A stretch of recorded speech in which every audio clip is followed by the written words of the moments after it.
Hi, today I have a message called You Can Let Go.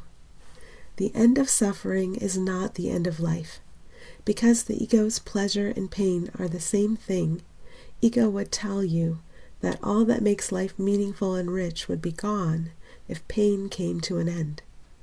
Investigate to see that this is not so. Anyone can investigate anything at any time. You merely look inward. The technology is always very simple. If you see one guy's goodness, innocence, and holiness, you've got to see the other guy's goodness, innocence, and holiness. Again, we are? Okay, got to figure out what I said there. Just give me a minute. I will investigate. Okay, I've got it. Again, here we are with very simple technology. All have the power right now to look entirely past any fear projection coming from their own mind. These fear projections take the shape of the egos you have made for all you call other. Your fear projections take the shape of the past you perceive for others. Your fear projections can take the shape of the personalities you believe belong to all you call other. But you, who are not the ego, you look beyond. What do you want to see when you look beyond? Do you want to see anything other than the goodness without opposite that is real within all beings? Do you want to see anything that would contradict the peace that is eternally at the core of every being, the peace you can allow to expand? Rest for a moment in this ability all share to allow peace to expand everywhere. Stopping to acknowledge ego thoughts believed makes it less likely that you will speak the ego thoughts, thereby entrenching yourself in an experienced reality that isn't there. The ego thoughts make the physicality that you seem to encounter. They make the up-down ego emotions that you feel.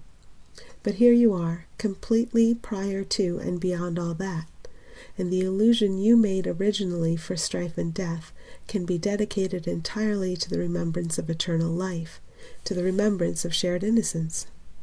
You can see your job as allowing what is here to shine through, shape and form what isn't here.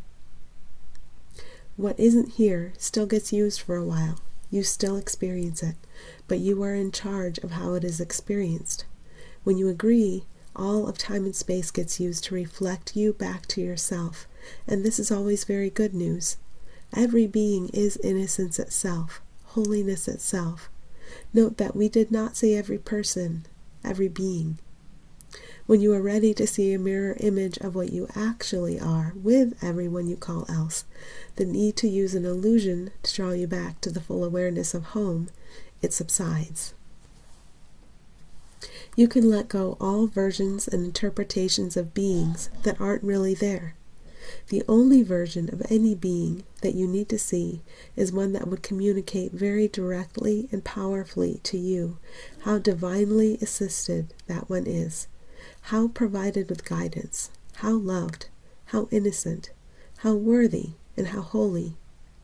Disregarding everything positive or negative on the body and person level, what do you want the illusion to reflect back to you?